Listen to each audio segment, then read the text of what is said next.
Bienvenido a la parte número 2 de la serie Cómo entender los materiales en cualquier software de 3D. En esta ocasión vamos a ver lo que nos quedó pendiente de la especularidad, que es el uso del índice de refracción, el roughness, anisotropy, clear cut. Y también vamos a ver las reflexiones borrosas. Bueno, el uso del índice de reflexión o de refracción es muy importante, porque las reflexiones son comúnmente definidas por su índice de refracción. ¿Qué es un índice de refracción? Imagínate un vidrio, y cuando este vidrio es atravesado por la luz, ves que este tipo de materiales, por ejemplo el plástico, la luz llega y es absorbida por el material y luego la refleja, ¿ok? Lo que habíamos dicho cuando vimos diffuse color y diffuse amount. En el caso de una refracción, lo que pasa es que el rayo de luz llega y atraviesa el objeto. Al momento de atravesar el objeto, el rayo de luz cambia de dirección. A este cambio de dirección se le llama índice de refracción, porque cada material tiene un índice de refracción diferente que hace que el rayo salga a una determinada dirección, a un determinado ángulo. En este caso, llega a la superficie y sale por otra. Bueno, sale por la misma superficie, pero sale con otro ángulo del que entró. Entonces, a esto se le conoce como un índice de refracción. Todos los materiales reflectivos, es decir, casi el 99% de los materiales, tienen índices de refracción. Y podemos checarlo en internet. Hay muchos sitios donde podemos buscar esta información. Este es uno, refractiveindex.info. Aquí podemos poner, por ejemplo, 3D. Queremos que sea metales y que sea oro. Y nos da nuestro índice de refracción de 0.27. Entonces, este sería nuestro índice de refracción. Vamos a ponerlo aquí, vamos a darle Use Refractive Index. Y lo que va a pasar es que me va a poner un slot aquí.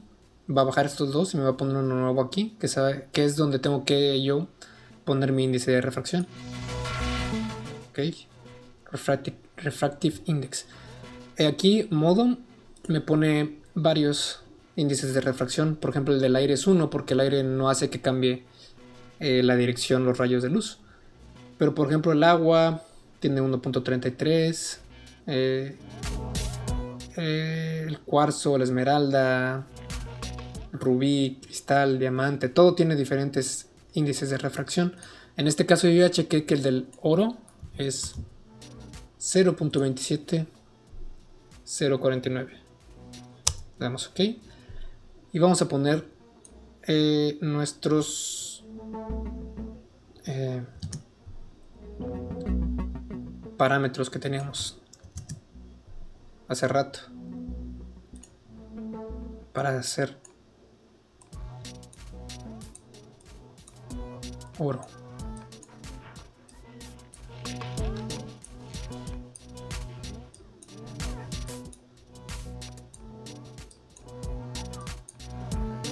En este caso algo así sería un oro más físicamente correcto.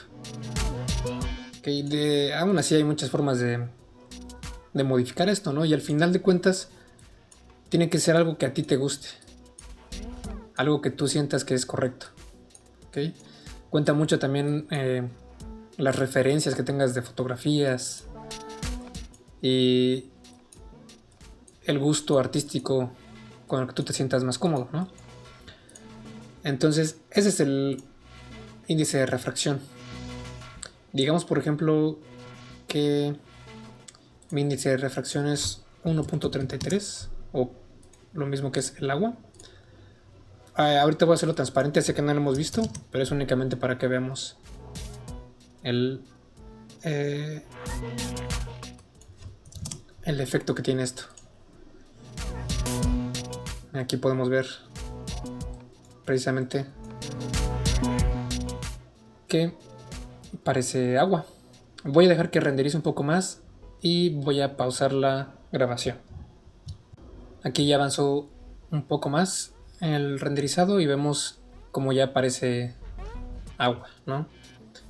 Si utilizamos otro tipo de índice de refracción va a cambiar. Entonces, básicamente ese es el índice de refracción y es importante saber para qué sirve. Ok. Ahora bien, otro parámetro que no hemos visto es roughness. Roughness es un parámetro que nos dice qué tan lisa es la superficie. Y basado en eso nos dice qué tan enfocada va a ser la reflexión o qué tan desenfocada va a ser la reflexión. En inglés a esto se le conoce como glossy. ¿Ok? Una reflexión glossy. Entonces digamos que tenemos el roughness de 0. Voy a ponerlo ahora en 40%, que ya es bastante. Roughness, la traducción en inglés, del inglés al español sería como dureza o aspereza, ¿no? Es entre más porcentaje tenga, será una superficie más dura, más áspera al tacto. Y entre menos tenga, pues será más lisa, más nítida. Entonces en este caso puse 40 y viste que no pasó absolutamente nada. Eso es porque tenemos que activar el uso de la reflexión borrosa. Esto pasa como lo que vimos en Diffuse Amount y Diffuse Color, que van de la mano, que pueden ser exactamente lo mismo, pero tienen que ir de la mano. Roughness y Blurry Reflections es prácticamente lo mismo. Tienen que ir de la mano para que funcionen. Si tengo 40% y no tengo Blurry Reflection activado, no va a pasar absolutamente nada. En cambio, si doy clic a Blurry Reflection, en ese momento ya vemos el cambio. Y vemos cómo nuestras reflexiones se vuelven más dispersas. Ya no se vuelven tan nítidas como antes. Y esto nos da la percepción de un material más duro. Puedes ver que se siente más duro ya el material. Más áspero. ¿Ok? Ahora, a mí algo que siempre me hacía bolas con eso era los reflection rays. ¿Por qué ponen esto? Pues bueno, esto es para ver la calidad de tus reflexiones. ¿Te acuerdas cuando te platicaba que los rayos de sol o de luz llegaban al material y luego iban a nuestro visor? Pues bueno, con los rayos de reflexión pasa algo parecido. El material, por decirlo así, ve al ambiente. ¿Ok? Entonces, para que pueda ver hacia el ambiente, para que diga, oye, pues aquí enfrente mío hay una luz, que es este punto blanco, tengo que reflejarla. Entonces, para que el material sepa eso, se puede decir que lanza un rayo, ¿no? Que son estos rayos de reflexión. Encuentran a la luz y regresan y dicen, oye, encontré una luz. Ah, ok. Si somos un material liso, no tiene que lanzar tantos rayos para tener una calidad buena de reflexión, porque es algo más simple. En cambio, si tenemos una superficie dura y que tiene una reflexión más problemática, como es en este caso más borrosa, necesita muchos rayos de reflexión para que pueda llegar a una resolución limpia y suave. Ok, ahora, Modo tiene una gran ventaja que es el preview, que es precisamente esta ventana de renderizado, que lo que hace es que sigue renderizando, subiendo estos rayos de... Bueno, sube todo, no todos los parámetros, los sube automáticamente y tú no tienes que hacer absolutamente nada. Simplemente esperar a que empiece a refinar la imagen.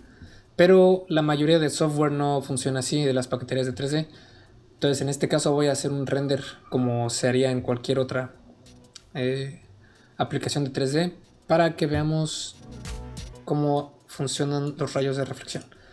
Entonces voy a renderizar con 32 rayos de reflexión únicamente, ¿ok? Entonces voy a renderizar y vamos a ver el efecto que tiene. Voy a pausar tantito el video.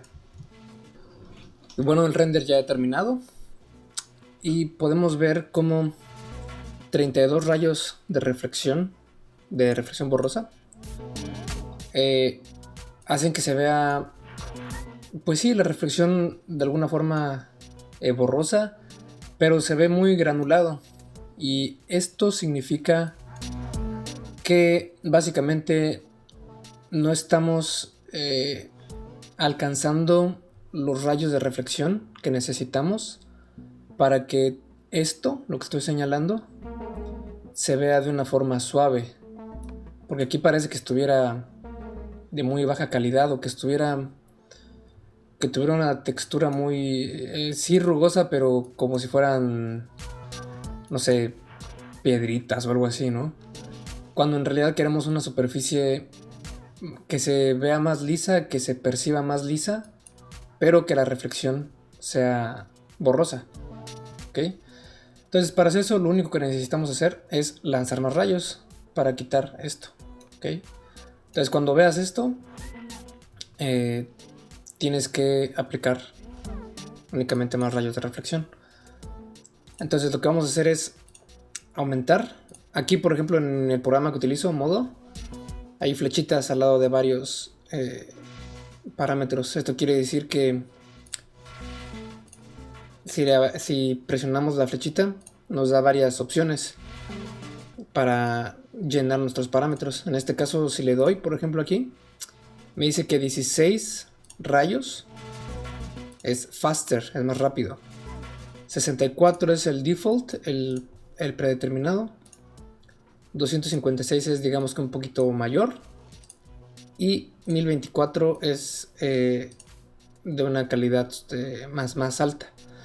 Ahora, ¿por qué nos pone parámetros como ejemplo aquí en este tipo de porcentajes? 16, 64, 256, 1024, está exponencial.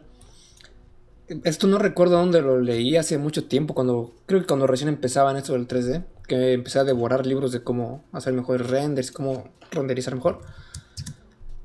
Y te mentiría si te digo dónde lo leí, pero de lo que sí se me quedó muy grabado es el porqué de esto, por qué irte a 256 y por qué no irte a 250, por ejemplo, ¿no? Siendo que lo más por sentido común sería irte, no sé, 50, si no te vas a 100, 150, etc. ¿Por qué estos 32, luego 64, luego 256, etc.? Esto es por la manera en que el software de 3D utiliza utiliza tu computadora para calcular los parámetros. Por ejemplo, si le decimos que haga, por ejemplo, en este caso tenemos 32, ¿no? Pero le decimos, oye, ¿sabes qué? No quiero que sea 32, quiero que sean 50. Entonces nuestra computadora tiene como ya predeterminados, o el software tiene ya como predeterminados que pasando cierto número de rayos, en este caso, utilice el siguiente número más aconsejable para utilizar la memoria RAM. Por ejemplo, si aquí estábamos en 32, el siguiente paso sería 64, ¿ok? Entonces nuestra computadora va a utilizar esos 64. Entonces, pues si ponemos 50, va a utilizar los 64, pero nada más nos va a estar mostrando 50. No sé si me expliqué bien. En realidad sí es como yo lo entendí. Y siento que sí tiene razón de ser porque lo he probado en muchos softwares. Y la verdad es que la diferencia entre, por ejemplo, 100 y 128 sí es notoria. Es en la calidad, pero no tanto en el tiempo. Entonces sí es bueno utilizar estos tipos de incrementos de 256, luego se va a 512, luego 1024, luego 2048 y así sucesivamente. En este caso, digamos, vamos a decir que el máximo aquí, yo he utilizado máximos de 4084 creo que es, o 86, algo así. 8192, esto es lo máximo que he utilizado. Y ya es bastante, la verdad. Entonces, para esta escena vamos a irnos incremental, pero como es una escena muy rápida de renderizar, voy a utilizar 1024 y vamos a renderizar para que veas la diferencia en la suavidad que va a tener esto. El render ya lo hice y ya lo tengo grabado por aquí. Y es este. Ve la diferencia. Entonces voy a poner el render anterior. ¿Ves cómo se ve granulado? Ahora voy a poner el otro. Y fíjate en estas partes. Lo voy a poner en pantalla ahora. Mira. Mucho más suave. Se ve muchísima la diferencia. Y eso es gracias a los rayos de reflexión. ¿Ok? Ahora, entre más rayos, más va a tardar tu render. Eso es una verdad completamente cierta en todos los software de 3D. ¿Ok? Entre más rayos tengas que sacar de cualquier cosa, más va a tardar tu render. Entonces, en este caso, podemos ver aquí en el tiempo que ha pasado del render pasado, que es cuando teníamos 32 rayos, tardó 1 minuto 47 segundos. Y cuando cambiamos a 1000 rayos, tardó 2 minutos 48 segundos, un minuto más. Ahora, esta es una escena muy pequeña. Si fuera una escena muy muy grande, pues imagínate, es casi prácticamente el doble de lo que se tardó. Ok, entonces es algo para tener en cuenta ahí.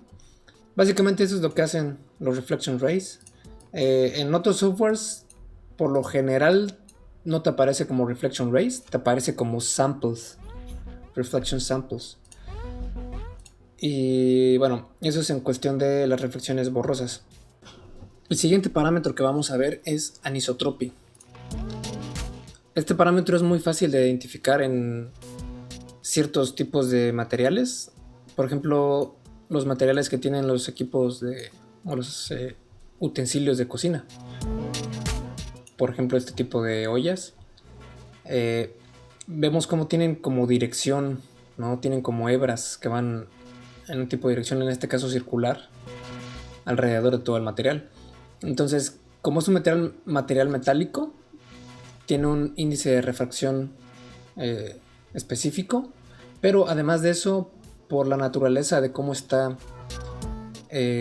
como labrado este material, tiene como muchas indentaciones milimétricas, quedan estos patrones un poco raros, ¿no? Que no encontramos en otros materiales. Entonces, sabiendo qué es esto, la anisotropy, vamos a tratar de hacerlo en esta escena. Cambié la escena para que veamos aquí la reflexión especular del sol y cómo actúa una vez que ponemos anisotropy en el material. Vamos a poner una anisotropía de 50% y mira lo que pasa aquí.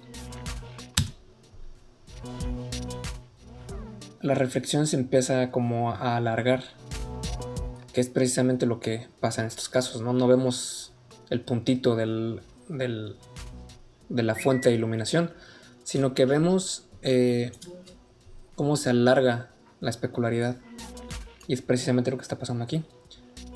Si ponemos 100%, vemos cómo se alarga completamente esta especularidad.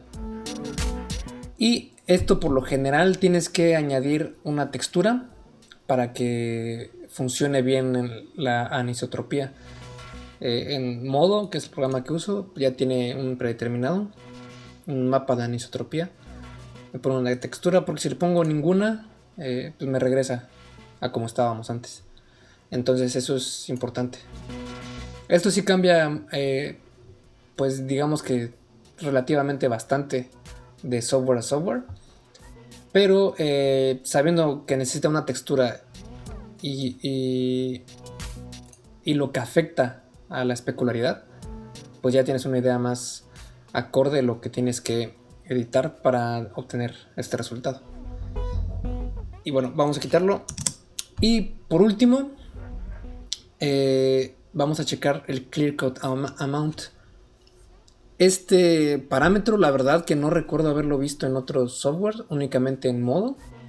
Puedo estar equivocado, pero no lo he visto en otros softwares. Y básicamente hace lo siguiente. Aquí tenemos un material que prácticamente es borroso, ¿ok? La reflexión es borrosa. Pero, ¿qué pasaría si... Vamos a bajar un poco la especularidad para que parezca, digamos, que una pelota como de plástico, ¿no? Ahora, ¿qué pasaría si utilizamos algún tipo de estos sprites que sirven para lubricar algunos cerrojos y ese tipo de cosas? Si le pusiéramos una capa de ese spray y... Pues lo que pasa es que crea una capa, ¿no?, alrededor de todo esto. Y esta capa tiene un índice de refracción diferente. ¿Ok? Entonces, esta capa que le pusimos va a reflejar de una manera diferente, a pesar de que abajo tenemos una superficie totalmente opaca. ¿Ok? Vamos a verlo. Voy a pausar tantito esto. Voy a... Ahora se nos borró esto, pero bueno, no importa. Vamos a hacerlo que avance. Ahora sí vamos a pausarlo. Y aquí vamos a poner otro preview. Pero ahora lo que vamos a hacer es poner Clear Coat Amount en 100. ¿Ok? Esto es demasiado, pero bueno. Pero ¿qué pasa? No hemos movido absolutamente nada más que Clear Coat Amount y nos hizo un render completamente diferente al que teníamos.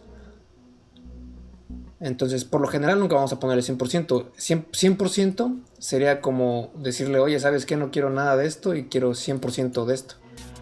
Entonces, por lo general vamos a poner un 10, 15 o hasta 25%. Vamos a poner un 10. Entonces, este tipo de parámetros se utiliza mucho, por ejemplo, cuando queremos hacer shaders de carros, de pintura para carros. Ves que es parecido a esto, que abajo tiene un acabado como mate y luego le echan algún tipo de pintura química para proteger la pintura que ya está abajo, y tiene este acabado como que entre opaco y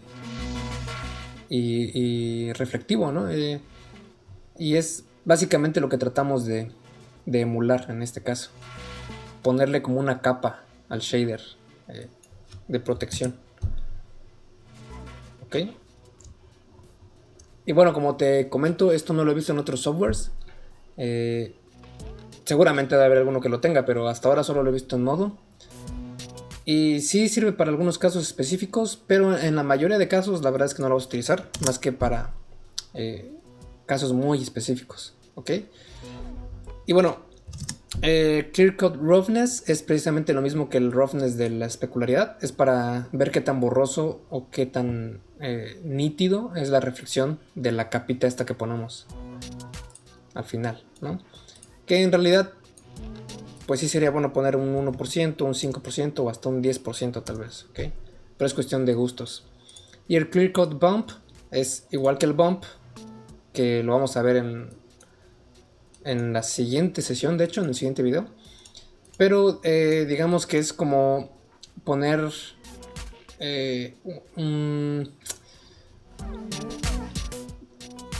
imperfecciones, pero ya no microscópicas, sino imperfecciones que realmente se pueden ver a simple vista. Pero esto en realidad es para muy determinados casos, a diferencia del bump que es en las normales de la superficie, que este sí lo vamos a ver muy seguido en prácticamente todas los materiales. Y bueno, hemos terminado la segunda entrega de la serie Cómo entender los materiales para cualquier software de 3D. Ya vimos Diffuse, Ya vimos reflexiones, especularidad, y en el próximo video vamos a ver el bump. Únicamente quería terminar este video haciendo un pequeño resumen de los tres tipos o los tres parámetros que tienes que tener en cuenta siempre que estamos haciendo un material con especularidad. Y las tres cosas, en resumen, son cuánta reflexión tiene el material, y esto basado en si es un metal o si es un plástico, ¿ok? Si es un plástico o un no metal, mejor dicho, sería entre el 2 y el 4%. Si es un metal, sería entre el 60 y el 96% de reflexión, ¿ok? El segundo parámetro que debes tener en cuenta, o la segunda característica de los metales que debes tener en cuenta, es el ángulo de reflexión de estos metales. Y esto se ve con el Fresnel, que es dependiendo del ángulo de visión, qué tan paralelo o qué tan perpendicular a tu visión sea, y el uso de un índice de refracción determinado. ¿Okay? Y por último, el último parámetro que debes tener en cuenta es qué tipo de reflexiones. Si es una reflexión nítida, como vemos en este caso, como un espejo, por ejemplo, o bien si es una reflexión borrosa, que es algo como esto. ¿Ok? Y básicamente esos son los tres tipos de características que debes tener en cuenta para personalizar tus materiales y saber qué mover para obtener el resultado que quieres de tu material. En el próximo video vamos a ver las normales y el bump y los displacement y todo esto, que va a ser, yo creo que va a ser rápido, no creo que nos lleve mucho tiempo. Y bueno, también se me pasó a ver esto que dice match reflection type. El tipo de reflexión dice escena completa o solo el environment. Entonces aquí va a cambiar algo la reflexión, y lo único que hace es decir, ¿quieres que refleje toda la escena o quieres que refleje solo el ambiente que tienes, que es una imagen HDRI que tengo? Y si le pongo solo el ambiente, me va a hacer la reflexión de solo el ambiente que tengo. Y si le doy toda la escena, ya me va a renderizar la geometría que tengo en la escena. Y bueno, espero que te esté sirviendo estos tipos de esta serie que tengo sobre los tipos de materiales, sobre el tipo de parámetros y cómo editarlos para obtener materiales físicamente correctos. Y espero que estés avanzando muy bien en tus escenas. Nos vemos en la próxima entrega de esta serie. Bye.